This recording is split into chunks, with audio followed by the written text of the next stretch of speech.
de los profesores Acemoglu y Robinson. El profesor Acemoglu estuvo hace un mes en la Universidad de los Andes dictando un seminario precisamente sobre el tema de por qué las naciones fracasan. Y estos dos profesores utilizan dos categorías frente a los estados que triunfan y a otros estados que fracasan. Hablan de estados extractivos y dice, ponen como ejemplo de estados extractivos Estados Unidos, Alemania, Japón, Corea del Sur, y dice, palabra más, palabra menos, que los estados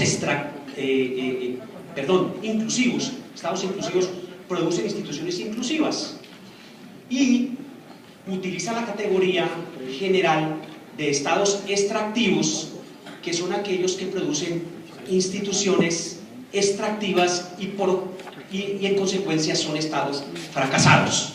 Pues bien, en ese contexto, y sobre todo porque el libro menciona, no digamos de manera recurrente, la experiencia en Colombia, hace mención de él, y destaco la siguiente frase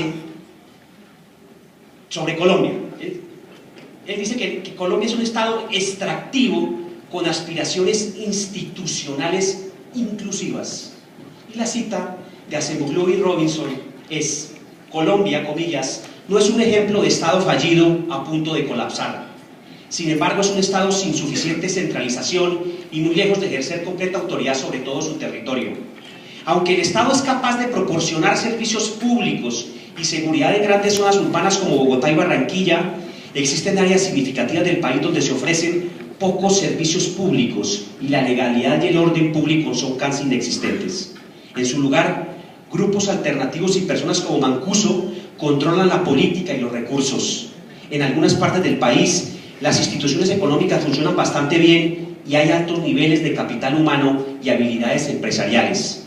En otras partes, las instituciones son altamente extractivas, incluso fallando al proporcionar un grado mínimo de autoridad por parte del Estado. Yo creo que esa es la gran pregunta y la gran incógnita de Colombia para mirar hacia el futuro. Entonces, a raíz de esa presentación, nos preguntamos nosotros, ¿cómo generar políticas inclusivas? Repito, que son las políticas de los estados inclusivos y que progresan, de propiedad industrial, que promuevan al mismo tiempo crecimiento económico y desarrollo humano en Colombia. ¿Cómo definir incentivos a las creaciones e innovaciones que no se conviertan en barreras para la producción y acceso al conocimiento? ¿Cómo fomentar la producción de innovaciones patentables? ¿Cuál es el camino para generar productividad y competitividad? ¿Qué aspectos pueden ser mejorados en los procedimientos adelantados ante la superintendencia? Nos preguntábamos en el estudio. Bueno, Colombia, por supuesto, ha hecho de la propiedad industrial un tema de política pública. Remito a los documentos del COMPES, en donde en esencia sugieren que Colombia debe fortalecer el aparato institucional para darle dinámica al tema de la propiedad industrial.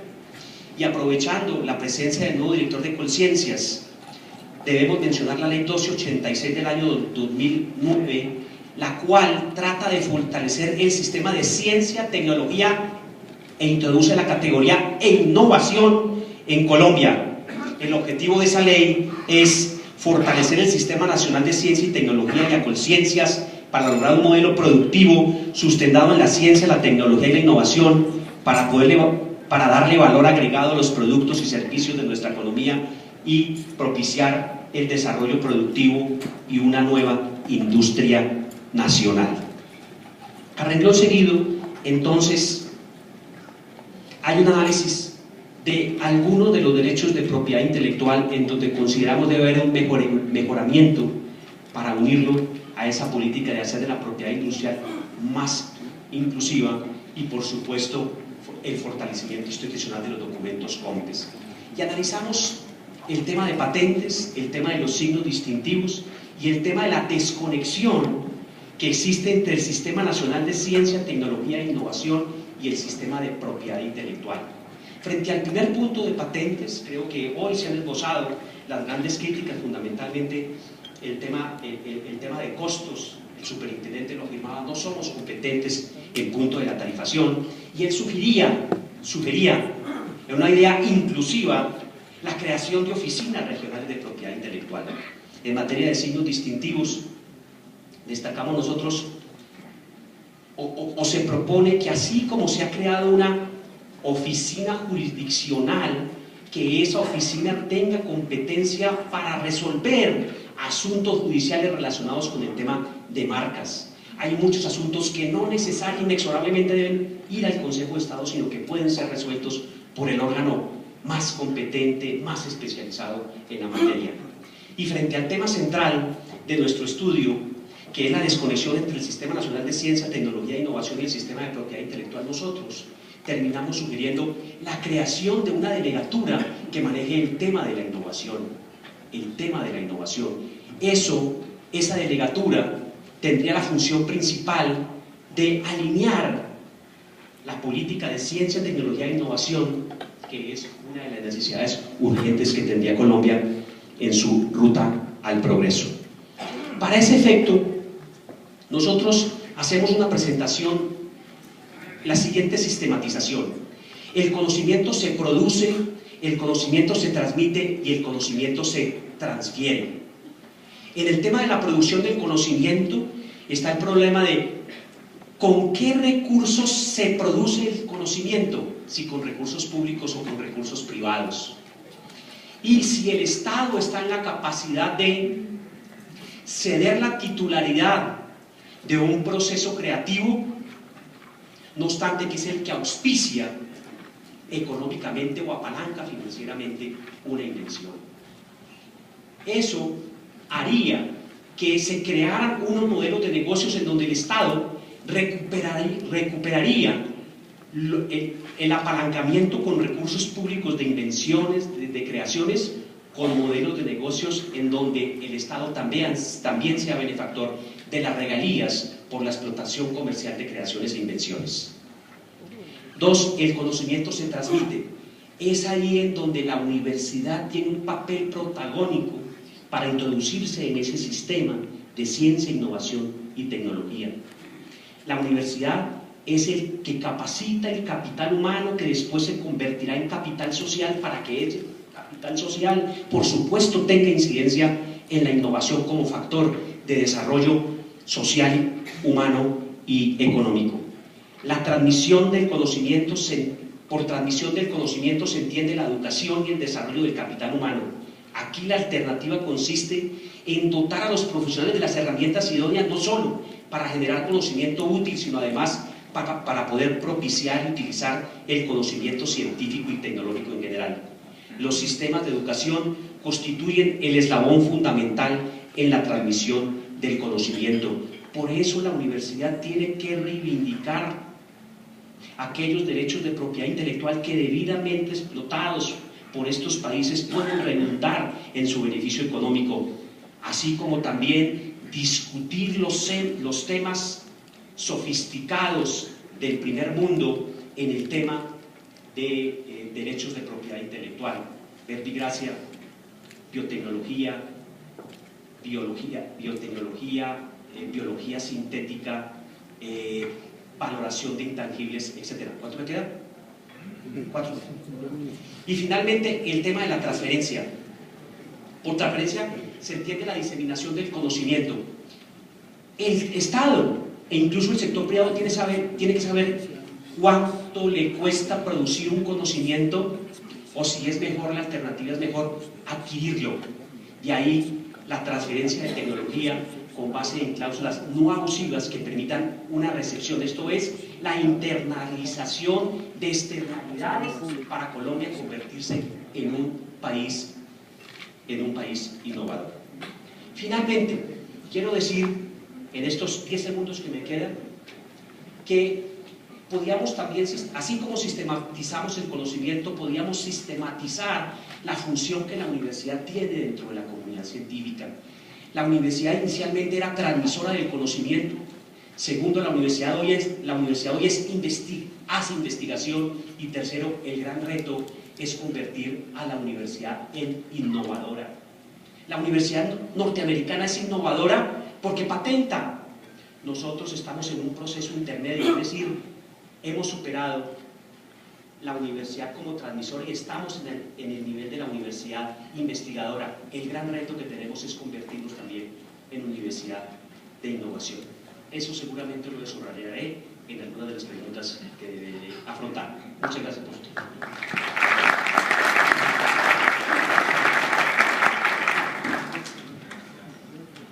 Gracias. A ver, sí, muchas gracias, doctor Rengifo.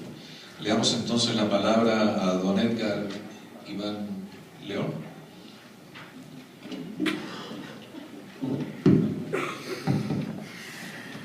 Bueno, en nombre de la Universidad del Rosario queremos agradecer la invitación que nos han hecho para participar en este evento, tanto la Superintendencia de Industria y Comercio como la revista Semana. Para nosotros en la Universidad del Rosario, y especialmente el Grupo de Investigación en Derecho Comercial y Propiedad Industrial e Intelectual en general, encontramos en nuestro estudio que la propiedad intelectual básicamente es un instrumento de desarrollo. Hemos pensado que la propiedad intelectual realmente debe partir como un instrumento de política a partir del gobierno, que sean las instituciones gubernamentales las que establezcan políticas firmes, sólidas, que permitan alcanzar el desarrollo. Para ello, hablamos de lo de siempre. Nos hace falta educación. Y esa educación consideramos que no solamente viene desde la universidad, esa educación debe provenir desde niveles mucho más abajo, especialmente desde el colegio. Ya es hora de que los estudiantes dejen de pensar que quieren ser cuando grandes protagonistas de novela y realmente convertirse en verdaderos científicos y matemáticos. ¿Sí? Estamos dejando de lado la educación básica que deben tener los niños para acercarse a la ciencia, acercarse a las matemáticas, pero no unas matemáticas que sean totalmente descoordinadas de lo que es la vida real, sino entender pues, para qué sirve una ecuación. Es una matemática práctica, una matemática realmente científica. En tal sentido, hemos encontrado que existe una desarticulación en las políticas del Estado. Por eso nosotros promovemos o vamos a promover en este foro una serie de puntos importantes que deben ser tenidos en cuenta por el Estado para poder avanzar. El primero es el fomento y la protección. Básicamente, las convocatorias en materia científica que se realizan, por ejemplo, a nivel de competencias, hemos encontrado que no se articulan con políticas de protección a las invenciones resultantes. Básicamente encontramos que las necesidades del pueblo colombiano, de la industria colombiana, están totalmente descoordinadas y desarticuladas frente al sistema de protección científica. Igualmente, encontramos un punto importante en la política comercial y la tributaria. Es interesante ver cómo en materia de apertura económica, efectivamente Colombia ha adquirido o se ha hecho parte de los instrumentos internacionales más importantes en materia de propiedad industrial, pero se ha descoordinado el tema desde el punto de vista científico con el tema tributario. Incluso hemos encontrado que desde el punto de vista contable es muy difícil diferenciar una mercancía de lo que es un intangible. Igualmente es importante la protección judicial. Es bastante interesante ver cómo en un país donde tenemos tantos recursos, nuestros jueces y nuestros fiscales desconocen el sistema de propiedad intelectual. No encontramos un conocimiento verdad de qué es un derecho de autor, qué es una propiedad industrial, qué es una patente, cómo se debe proteger. Igualmente, la política educativa. Encontramos que es necesario un apoyo, un acompañamiento del sector privado en el sector educativo. Es claro que durante los últimos meses muchos de los estudiantes han promovido una serie de marchas en las cuales buscan que el Estado no se financie en materia educativa por parte del sector privado, pero hay que ver experiencias de otros países. Conozco muy de cerca el caso de la Universidad de Delaware en Estados Unidos, en la cual hay una compañía gigantesca, una multinacional, que es la que financia y promueve la investigación científica como DuPont. Hay que ver cómo ese acompañamiento que hace esa empresa, esa compañía, hace que los mejores estudiantes de una vez salgan con trabajo. Y además, las necesidades de la empresa también son las necesidades de los estudiantes. Entonces, es algo que es muy importante en este punto. Es importante también, repetimos, una formulación de políticas que continúen promoviendo empresa. ¿Sí? ¿De qué nos sirve a nosotros proteger y establecer monopolios de carácter intelectual respecto de patentes, de modelos de utilidad, si de todas formas el científico no ve la posibilidad de replicar desde el punto de vista empresarial, desde el punto de vista industrial, esa creación que ha tardado tantos años en producir. El Estado debe seguir trabajando en este tema, en favorecer la empresa o incluso en promover que las empresas también financien este tipo de investigaciones, las cuales resultan muy importantes para todos estos efectos. Finalmente, encontramos desde el punto de vista normativo que Colombia es un país muy avanzado. Colombia siempre está a la vanguardia de todos los instrumentos internacionales que resultan en materia de protección y promoción de la propiedad intelectual. Básicamente, las normas o el sistema normativo que nosotros tenemos en nuestra legislación actual corresponde a países del primer mundo. Tenemos que seguir trabajando. El esfuerzo de la Superintendencia y de la Dirección Nacional de Derechos de Autor han sido bastante grandes en esta materia. Se ha visto realmente cómo estas entidades buscan promover el conocimiento de la disciplina, de la protección de la propiedad intelectual en Colombia. Hay que seguir trabajando en el tema. Básicamente, ese es el resultado de nuestra investigación. Entonces, le agradecemos mucho a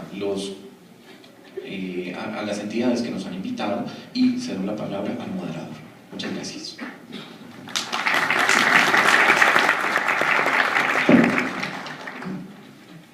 Esperemos que sí funcione. Muchas gracias, doctor León. Y finalmente, don Luis Ángel Madrid. Muchísimas gracias. Un poco en seguimiento del fetiche que tenemos los profesores, no solamente de propiedad intelectual, sino de otras disciplinas, tengo una presentación muy corta que espero me acote algunos de los asuntos que quiero compartir con ustedes. El primero, claramente, es, si podemos ok, gracias.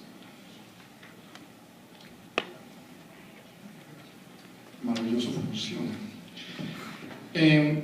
Esta presentación la he dividido como en 2-3 elementos. El primero, algunos enfoques que tenemos en materia de propiedad intelectual en la Universidad Sergio Arboleda. Ha sido una anotación que esta presentación estaba un poco más dirigida a explorar algunos de los elementos de desarrollo que hemos tenido al interior de la universidad, por supuesto, y algunos retos particulares que hemos encontrado, dificultades en nuestro corto trasegar, más o menos, diría yo, unos 6-7 años, en el fenómeno de la enseñanza de la propiedad intelectual, y quizá algunas respuestas o algunas soluciones a esos interrogantes y problemas que encontramos en el ámbito académico. Ciertamente aquí nos hemos apartado un poco de las consideraciones que están plasmadas en el documento hoja de ruta que tienen ustedes en las manos. Preferimos, y así lo decidimos, aprovechar esta oportunidad única de nuevamente compartir algunos asuntos, algunas materias que consideramos de interés e importancia. ¿Cómo hemos trabajado? ¿Qué enfoque tenemos aquí? ¿Dónde empezamos nosotros a trabajar y qué explica lo que venimos haciendo en la Sergio Arboleda? Ciertamente ya se ha señalado cómo la propiedad intelectual hoy está profundamente entroncada con el fenómeno del comercio internacional. Creo que desde 1994, a raíz de la expedición o entrada en vigencia de la Organización Mundial de Comercio y sus acuerdos, entre ellos el acuerdo ADPIC, nos marca un nuevo derrotero en fijación de políticas y de trabajo en materia de propiedad intelectual. O sea, el relacionamiento con el comercio es fundamental. Y justamente la Sergio Arboleda observó cómo estas negociaciones o esta serie de negociaciones en materia de propiedad intelectual, no solamente en el ámbito multilateral de la Organización Mundial de Comercio, sino los diferentes tratados de libre comercio que el país empezó a firmar desde 2002, 2004, cuando empezamos nuestra hotelería con Estados Unidos, nos impuso un reto de traer la propiedad intelectual a las aulas universitarias. Hasta ese momento se entendía que la propiedad intelectual era un asunto ad hoc que se aprendía sobre el oficio. Y, sin embargo, vimos la necesidad de traer la materia no solamente de las aulas puramente jurídicas, de las aulas de facultades de Derecho, sino además a un fenómeno más interdisciplinar. O sea, avanzar, y ese es el esfuerzo que hemos hecho particularmente en la universidad,